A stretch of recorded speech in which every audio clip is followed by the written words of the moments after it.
La dimension sacrée de Neptune. Bonjour à tous, bonjour à toutes et j'espère que vous allez bien.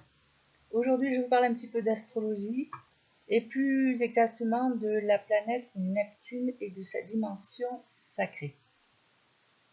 Neptune est une planète dite générationnelle car beaucoup de personnes qui viennent qui sont nées à peu près à la même époque, donc bénéficient de Neptune dans le signe dans lequel il se trouve. Actuellement, il se trouve dans le signe du Poisson. Donc tous les petits enfants, les petits bébés qui naissent actuellement, ils vont retrouver avec Neptune du Poisson. Neptune en Poisson, plus exactement. Les Poissons, c'est un signe doux, c'est le 12e signe du zodiaque.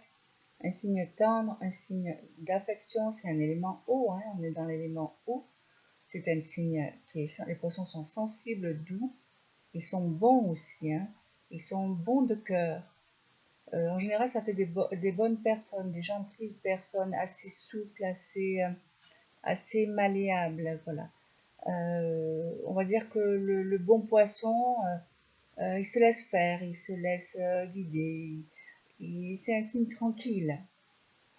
Donc revenons à Neptune. Neptune, c'est une planète dite collective. Actuellement, donc, elle se trouve dans le signe du Poisson.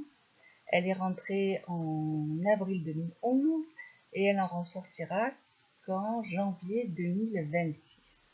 Donc elle va rester comme ça 15 ans dans ce signe du Poisson. Et tour à tour, donc le Neptune et le Poisson, ce sont des éléments de fusion. Neptune est la planète de la fusion et du collectif. Dans sa particularité, c'est une énergie de fusion, une énergie de communion. Alors, avec Neptune, on ne manifeste pas concrètement, bien au contraire, on va se fondre comme ça dans le collectif.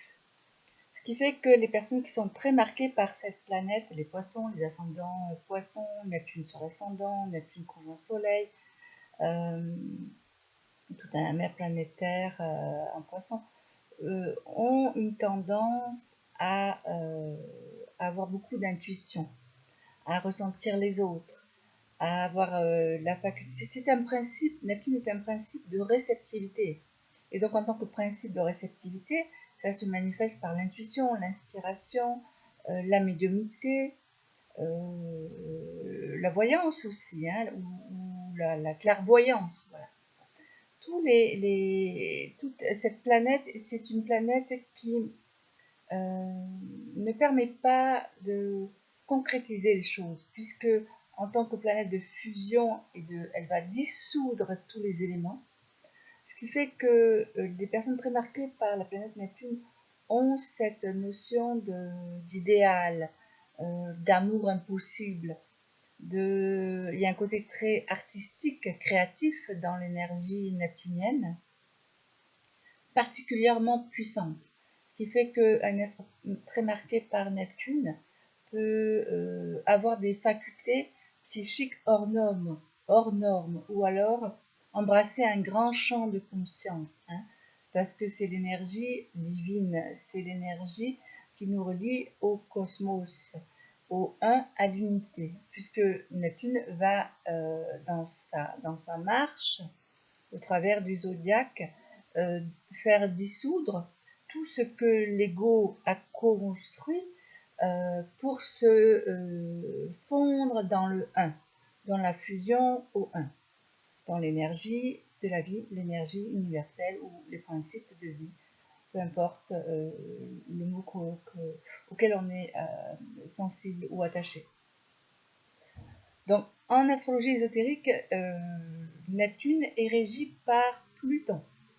Pluton, c'est la planète des transformations, donc plus que les autres, les Neptuniens, les Poissons vont être amenés à une remise en question de leur monde de rêve, parce que sinon c'est l'utopie, c'est l'illusion la plus totale.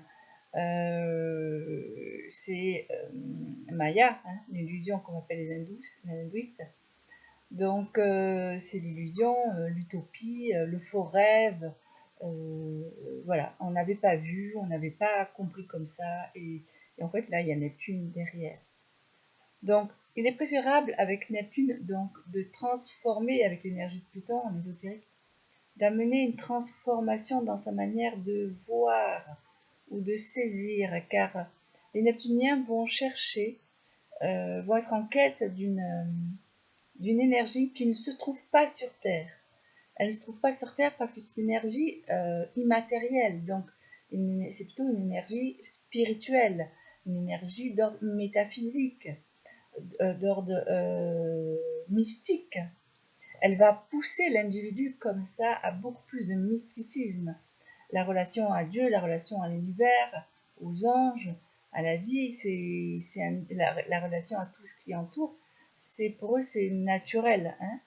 Donc les Neptuniens, il y a une dimension sacrée et secrète parce que c'est quand même tout un monde assez secret. Hein. Tout ce qui ne se voit pas fait peur.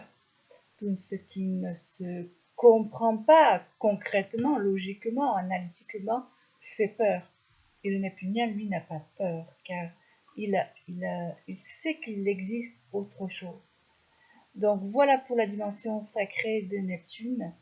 Actuellement, donc, elle se trouve en opposition au signe de la Vierge, puisqu'on est au mois de septembre et que c'est la Vierge. Donc, je dirais à ces chères Vierges de laisser aller leur intuition, de calmer leur mental au travers de la méditation. Je vous dis à très bientôt. Je vous laisse, si vous voulez plus d'informations, aller sur mon site www.connaissance-et-savoir.com. À très bientôt.